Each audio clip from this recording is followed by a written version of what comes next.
Bueno, me voy a animar a hacer algunos vídeos sobre los ensayos o sobre algunos de los ensayos recogidos en este volumen de Benjamin Bucklock,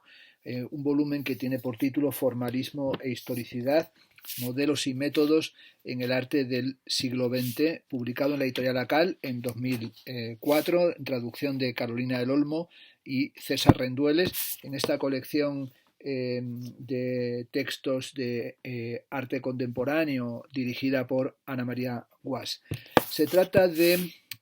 una selección de lo que vino a constituir el segundo volumen de los escritos de Benjamin Bucklock que se publicaron en la editorial del MIT.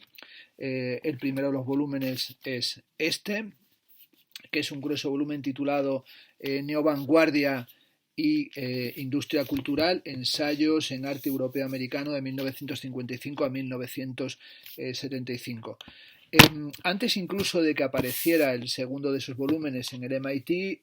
consiguió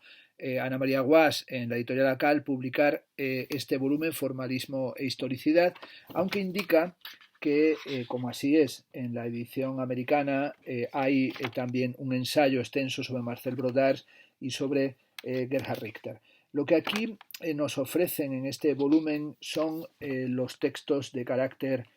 más amplio o teóricamente más amplio, dado que en este de Neovanguardia e Industria Cultural lo que tiene es una selección de ensayos monográficos dedicados a Michael Lasser, a Joseph Beuys, a Brodars, a Daniel Buren, a James Coleman, a Dan Graham, a Hans Hacke, a David Lamelas, a Picabia, a Richard Serra, a Nancy Spero, a Andy Warhol, a Robert Watts. En este volumen que tengo en mis manos, sin embargo, son temáticas más amplias. El primero de los textos se titula Formalismo e Historicidad, que es el que da título al volumen. El segundo, que lo comentaré en otro vídeo, es un polémico ensayo contra la pintura de los años 80, especialmente contra el neoexpresionismo alemán y la transvanguardia italiana. Se titula Figuras de la autoridad, claves de la regresión, notas sobre el retorno de la figuración en la pintura europea. El tercero, que es el que comentaré en este vídeo, se titula Procedimientos alegóricos, apropiación y montaje en el arte contemporáneo. El cuarto está dedicado al análisis de la factura y la factografía. El quinto se titula Ready-made Objet trouvé y des reçus. Y el sexto es el conocido ensayo sobre el arte conceptual, sobre la estética de la administración, la crítica institucional. El séptimo está dedicado al constructivismo de la Guerra Fría y el último a la pintura índice monocromo sobre Piero Manzoni, Robert Reimann y Toroni. Voy, como digo, a aproximarme en este vídeo únicamente al tercero de los ensayos que aparecen en este volumen, que se titula, como he dicho, Procedimientos alegóricos, apropiación y montaje en el arte contemporáneo. Se trata de un texto publicado originalmente en la revista Art Forum en septiembre del año 1982. Y como digo, me interesa recuperarlo porque evidentemente es un texto que tuvo mucho impacto en su momento. En esos años 80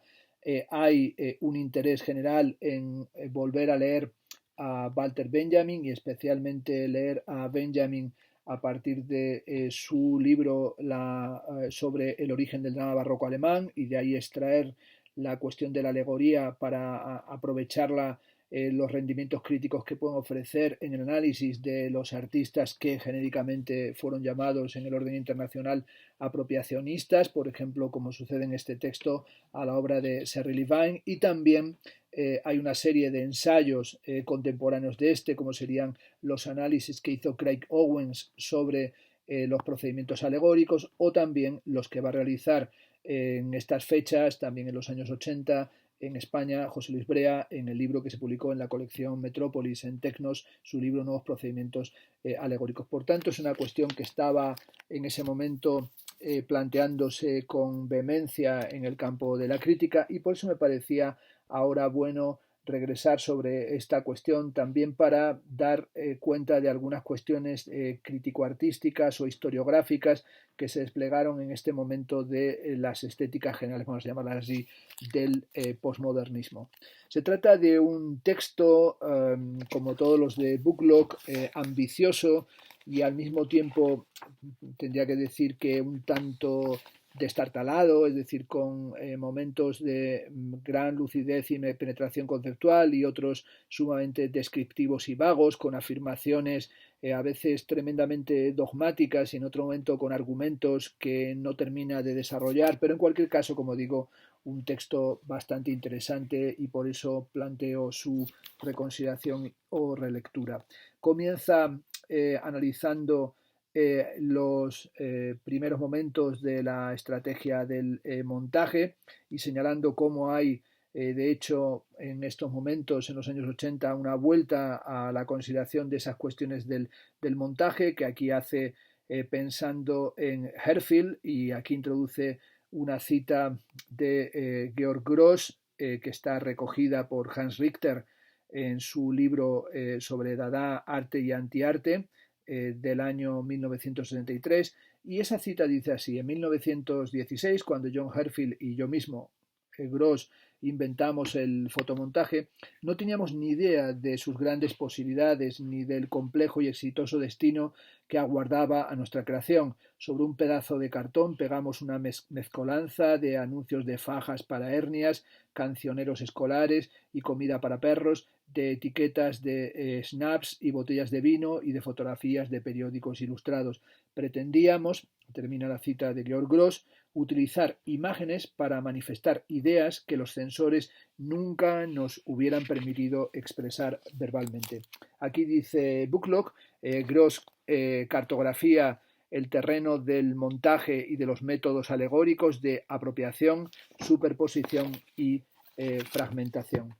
El montaje puede entenderse como una atalaya, dice, para la reflexión contemplativa de la reificación, o bien como una potente herramienta propagandística para la agitación de masas, ya sea en la clave de Kurt Schwitters o en los montajes de carácter político de John Herfield. Va a analizar o va a hablar de la importancia que tienen las técnicas de montaje en la literatura, en el cine, en las artes plásticas, en Sergei Eisenstein, en Kuznetsov, en Tetriakov, en Bertolt Brecht, en Herfield, pero también en Walter Benjamin o incluso en un surrealista como Louis Aragon. El montaje para Walter Benjamin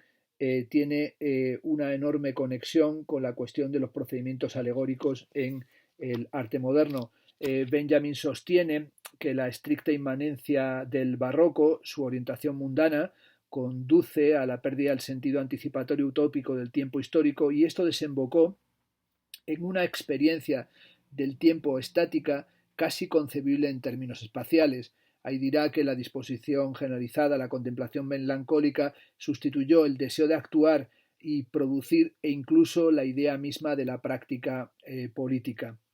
En sus escritos tardíos, especialmente en los fragmentos y los análisis sobre Baudelaire, es evidente que Benjamin desarrolla una teoría de la alegoría y del montaje en relación con las consideraciones sobre el fetichismo de la mercancía en clave marxista, que es una cuestión que además mantiene como un debate y un diálogo constante con Adorno, especialmente en la correspondencia que sostienen en torno a los textos que se podían publicar y las remodelaciones que se iban haciendo en torno a los textos de la Safecrypt, de la revista de investigaciones sociales, cuando está esta publicación ya, y Adorno y Horkheimer instalados en los Estados Unidos. Toda esa cuestión tiene que ver, como apunta Benjamin en el fragmento Central Park, tiene que ver con la devaluación de los objetos a causa de su alegorización y cómo se ve superada por los objetos en el proceso mercantilista y cómo los emblemas regresan como mercancías, que es algo que pone en conexión aquí Benjamin Bucklock, este análisis sobre la mercantilización y las transformaciones a las que está sometida en el proceso alegórico con los ready-made duchampianos, o sugiere que tal cosa se podría hacer. Va también a advertir Bucklock cómo el alegorista descubre en sus procedimientos una dimensión escritural en la que el lenguaje adquiere una configuración espacial. El procedimiento de montaje opera, o en el procedimiento de montaje operan todos los principios alegóricos de apropiación y vaciamiento del sentido, fragmentación y justaposición dialéctica de los fragmentos y, por último, separación de significante y significado. Benjamin, de nuevo, en el texto Central Park, advierte que la mentalidad alegórica selecciona arbitrariamente a partir de un material vasto y desordenado que está a su disposición. Trata de encajar los distintos elementos para hacerse una idea de si pueden o no combinarse este sentido con aquella imagen o esta imagen con aquel sentido, y el resultado es impredecible ya que no mantiene ninguna relación orgánica. La teoría del montaje de Benjamin contiene para Bucklock en última instancia el bosquejo de una crítica histórica de la percepción, una crítica histórica que, como digo, Bucklock quiere llevar desde Benjamin hasta las consecuencias o las relecturas del ready-made que se hacen a finales de los años 50 en la clave del pop, por ejemplo, analizando también el comportamiento de Rauschenberg cuando en el año 53 hace el héroe de Straubing, toma el dibujo de Willem de Kooning y lo borra, marcando, como dice el dibujo, en un marco de oro. Los principales ejemplos, apunta aquí, de la alegoría en el arte de la etapa inmediatamente posterior a la Escuela de Nueva York tienen que ver con estos métodos empleados de apropiación, de vaciado de la imagen, de elaboración de un segundo texto o de desplazamiento de la atención y la interpretación a partir de estos dispositivos de remarcado, que es una cuestión que es muy clara en planteamientos pop, como sería, por ejemplo, la Flag, la bandera de Jasper Johns del año 1955, que tiene que ver evidentemente con la recepción de Duchamp, pero también con esta sobreactuación que es un mandar o un reclamar atención en el propio dispositivo del enmarcado. Dirá en la página 94 que irónicamente es bastante probable que el formalismo conservador de Clement Greenberg haya sacado a la luz algunos aspectos profundos de la obra de Duchamp. Greenberg, como sabemos, se negó a reconocer la importancia de Duchamp, no solamente se negó a reconocerlo, sino que en sus últimos textos Greenberg va a arremeter de una manera cada vez más intensa contra los planteamientos duchampianos de un arte que le parece un arte del como sí y una forma de la pereza intelectual. Y como dice aquí, no va a reconocer la importancia de Duchamp ni tampoco los artistas pop porque desde su punto de vista carecía del tipo de autorreferencialidad capaz de purificarse y verificarse a sí misma fuera cual fuera su forma de realización o de ubicación. Planteando estas lecturas desde el pop y en adelante del ready-made, va sobre todo a marcar el campo de interés, que es específicamente el que se despliega en este texto de cuáles son esos nuevos procedimientos alegóricos de apropiación y montaje, y lo hace en torno a la obra de artistas como Michael Asser, Marcel Brodage, Daniel Buren, Dan Graham, Hans Kacke, Lawrence Weiner, de los que dice que en ellos presenciamos el comienzo de un examen del contexto que determina el signo pictórico y un análisis de los principios estructurales de este último. Algunas afirmaciones de Bucklock como esta, de que en estos artistas habría un examen del contexto que determina el signo pictórico, son afirmaciones que no están contrastadas o que no parece que sean las principales intenciones de estos artistas. Bueno, aquí establecerá que según él hay un proceso de deconstrucción alegórica en Homes for America de Graham. Es también bastante particular el uso de la terminología de Bucklock, porque cuando alude a la cuestión de la deconstrucción alegórica o de los procesos de legibilidad, es muy difícil buscar un mínimo de precisión en cómo usa la cuestión de la deconstrucción. En realidad es una suerte de dimensión alegórica que cuestiona los propios dispositivos, digamos, de articulación conceptual en relación con el procedimiento o con el sentido de aquello que ha sido manifestado, pero digamos que menciona esta cuestión de deconstrucción alegórica, como digo, sin entrar en mayor profundidad.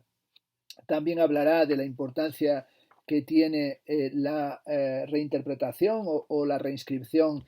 malarmeana en Marcel Brodage, cuando, bueno, y saca ahí la imagen de la apropiación del QDD por parte de Marcel Brodage, al que también lo califica como un proceso de deconstrucción alegórica, y también ahí situará los trabajos sobre el marco que realiza Daniel Buren en el 72 con su exposición de una exposición en la Quinta Documenta de Kassel. Y también dirá que una de las primeras obras que incorporó directamente la estructura mercantil a sus elementos de presentación fue la contribución de Hans Hacke al Festival de Verano La Vivant Américaine, que se celebró en la Fundación Maer en Francia en el año 1970, y que también dice que se trata de una obra de cualidades auténticamente alegóricas. Ahí añadirá que en el contexto norteamericano hay dos obras de finales de los 70 que hay que mencionar como precedentes de las investigaciones alegóricas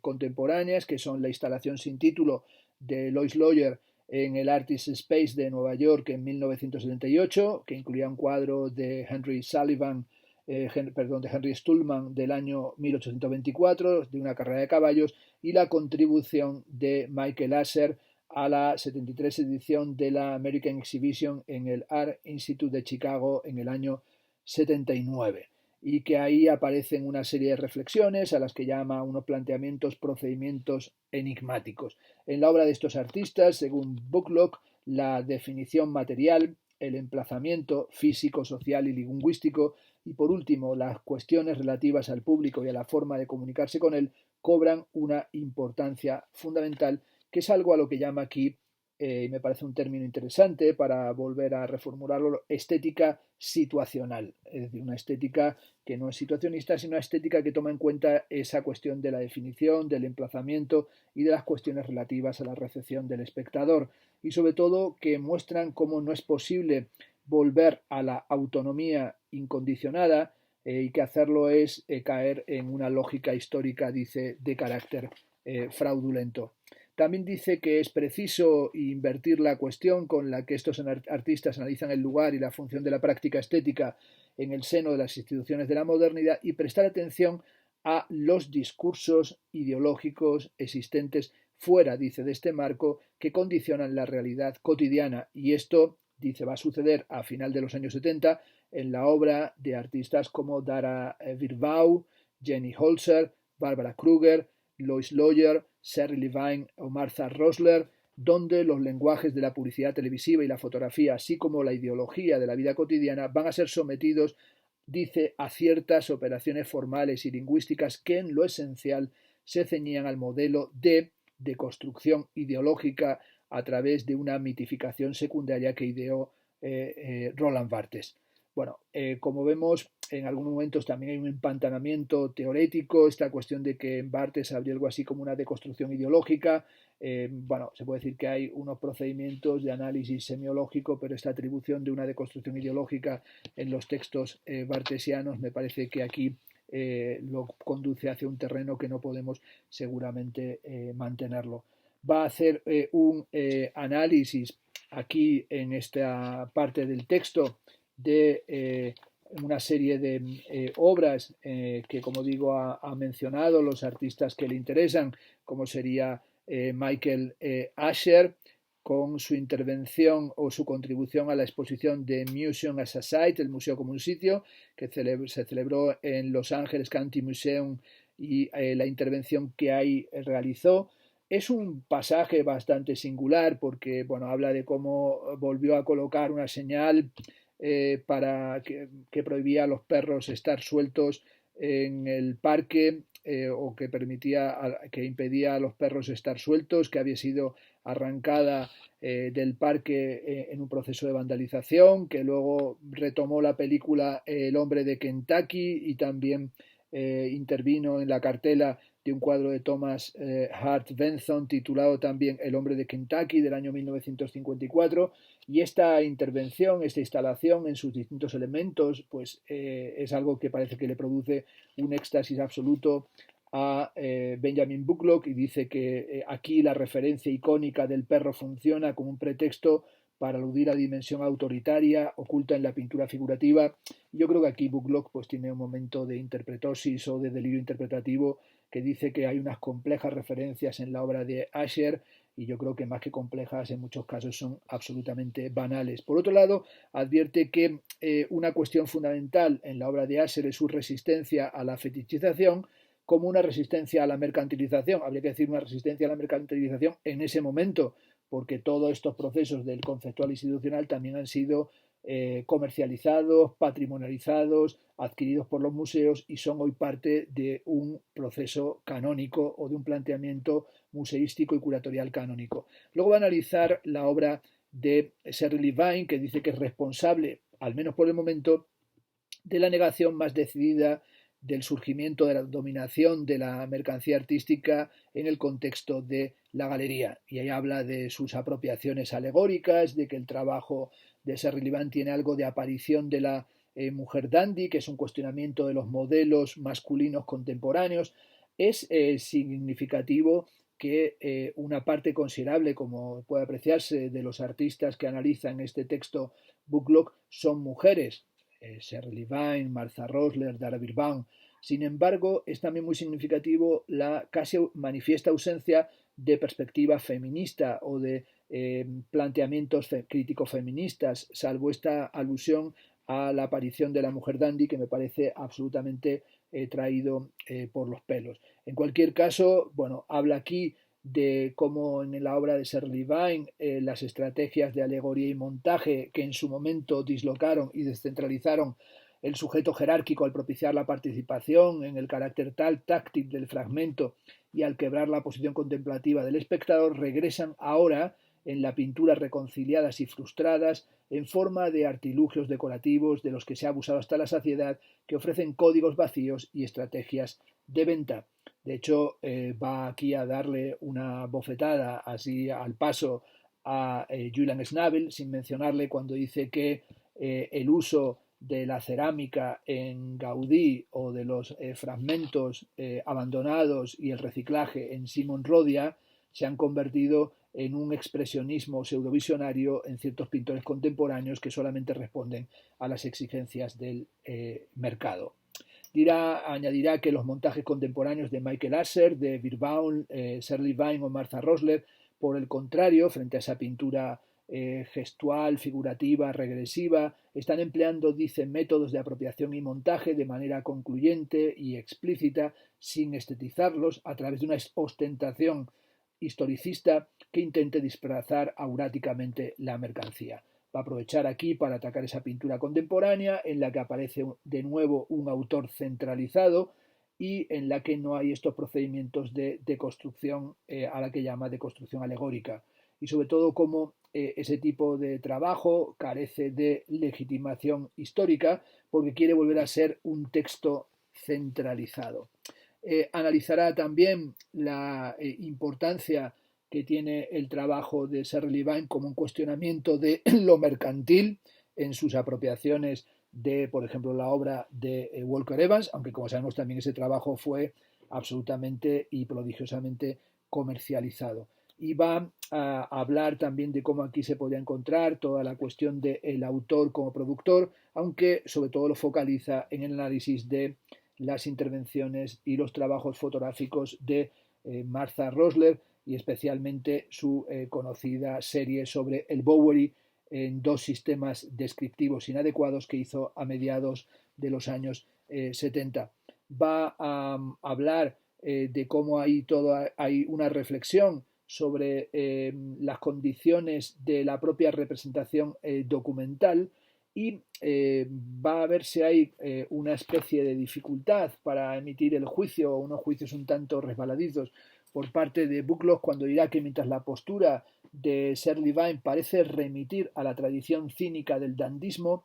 el intento aparentemente ingenuo de Rosler de reciclar convenciones fotográficas agotadas con el fin de esclarecer su sentido histórico y llamar la atención sobre lo inadecuados que resultan en la producción documental sigue conservando algún rasgo de práctica individual. Es decir, la acusa todavía de un residuo de autoría individual e incluso de ingenuismo y de incapacidad para esclarecer el sentido o el significado histórico. Me parece que se puede decir lo que se quiera de Martha Rosler, pero acusar a su trabajo de ingenuista, esto sí que me parece ingenuo o sencillamente una tergiversación interpretativa. Se dice que Rosler elimina el velo de neutralidad estética tras el que se oculta la práctica fotográfica, sí, pero sobre todo ataca el documental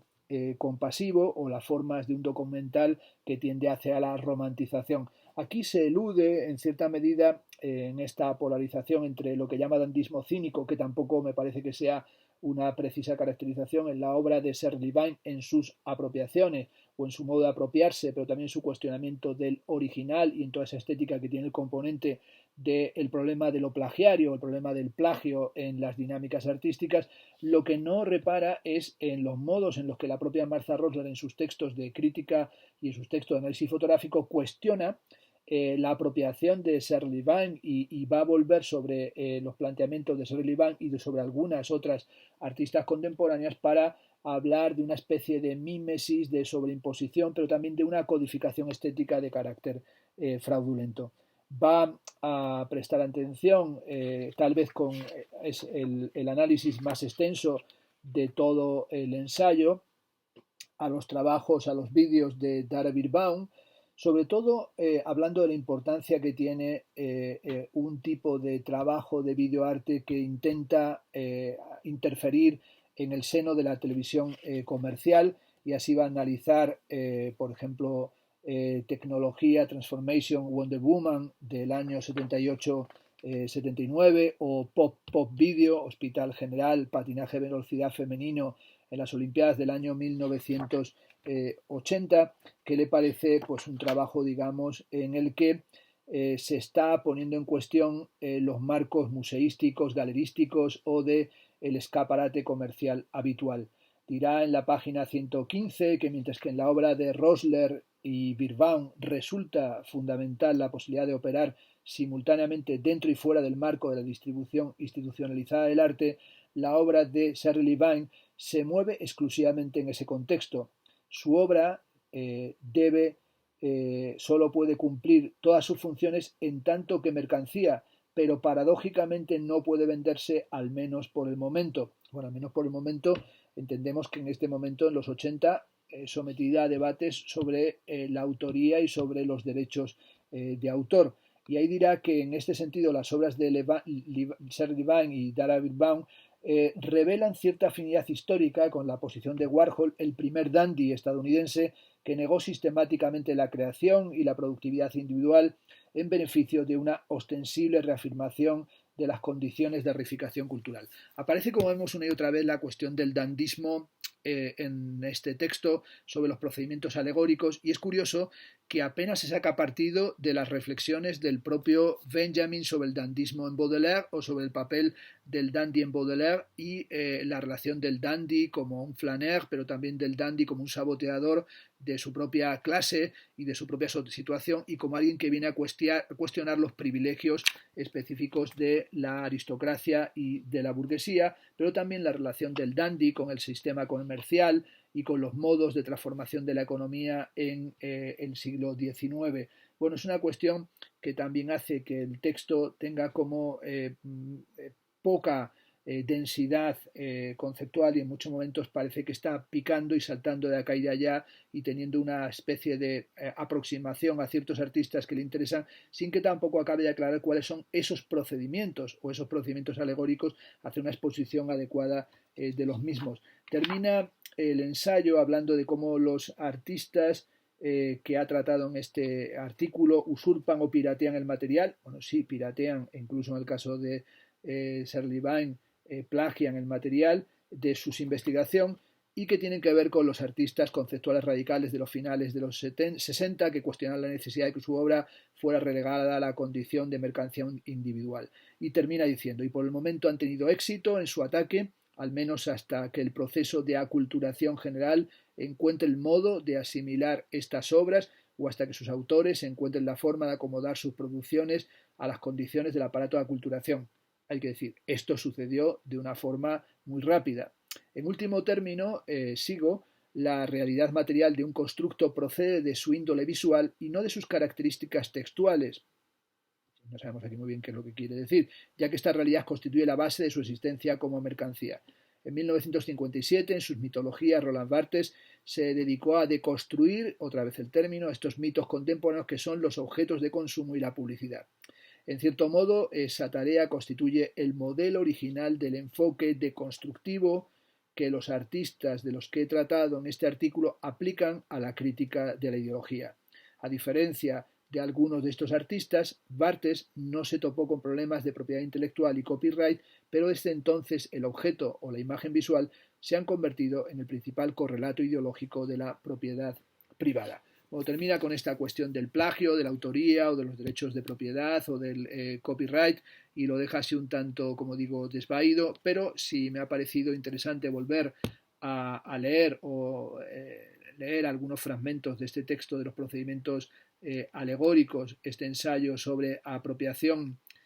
y montaje en el arte contemporáneo, es porque esa cuestión de la alegoría, del montaje y de la apropiación, pues fue una cuestión decisiva del arte de los años 80, que creo que todavía puede ser ahora retomada y seguramente tendría que hacerse o tiene que hacerse revisando estos planteamientos y dándole tal vez un poco más de consistencia tanto a la cuestión de la alegoría y sus distintos modos de despliegue y manifestación, cuando también a todo aquello que aquí aparece como deconstrucción, que sin duda es un campo muy fecundo, lo fue en su momento y creo que lo sigue siendo en el análisis crítico artístico.